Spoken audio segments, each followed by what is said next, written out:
Are you aware of how powerful your mind is? About how you can create whatever it is that you want at any time, even if you think it's impossible? It's totally possible. Everything's totally possible. Our minds are that powerful.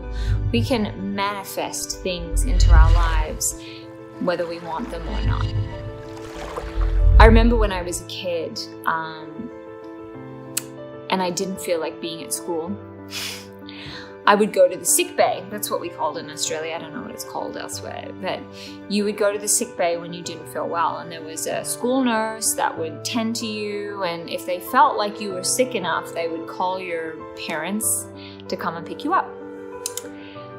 Now, I was so committed to getting what I wanted that when I would go to the sick bay, and I wasn't sick just because I wanted to go home, I would get pale, clammy. I was able to turn it on really quickly in order for them to call my mom to come and pick me up. And then my mom would come and pick me up and she'd be like, "What's wrong with you?" And I'd be like, I was honest with my mom. I'd be like, "I just didn't want to be at school today." And she was like, "You little shit." But it was already too late. She'd already signed me out of school and she would have to take me home and I'd get to spend the day with my mom. My mom was a unique kind of mom, shall we say.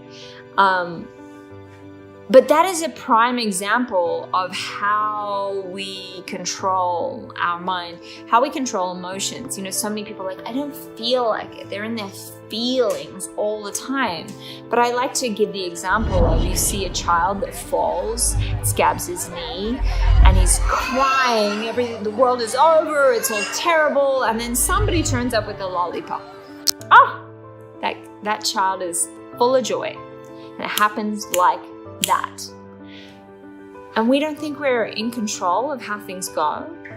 Yes, our intuition can guide us, but our feelings are not to be trusted because we can change them on a dime, anytime.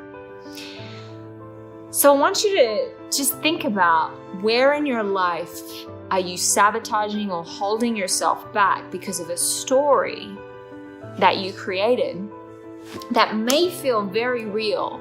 My father abused me. I wasn't loved in the way I was never wanted. Nobody loved me. All of these things that we tell ourselves that stops us from owning our highest potential. They are just a story. We don't have to live defined by our past. We get to create it in every moment that we are alive, moment by moment by moment. You are in no way tied to the person you were 5 minutes ago, 1 hour ago, 1 year ago, 5 years ago. You get to transform and change. And I know they say old dogs can't learn new tricks and all of these things that keep us in a box. But I'm telling you, you get to transform whenever you want to. The only thing that makes a difference is a choice and a declaration that you're going to stand by something and you're going to take a different action. You're going to do a different thing. That's all it is. That's all it is. So with that, what are you going to do? What choice are you going to make? Do you want to stay as a victim? Or do you want to live as a victor? Every moment you get to choose either way.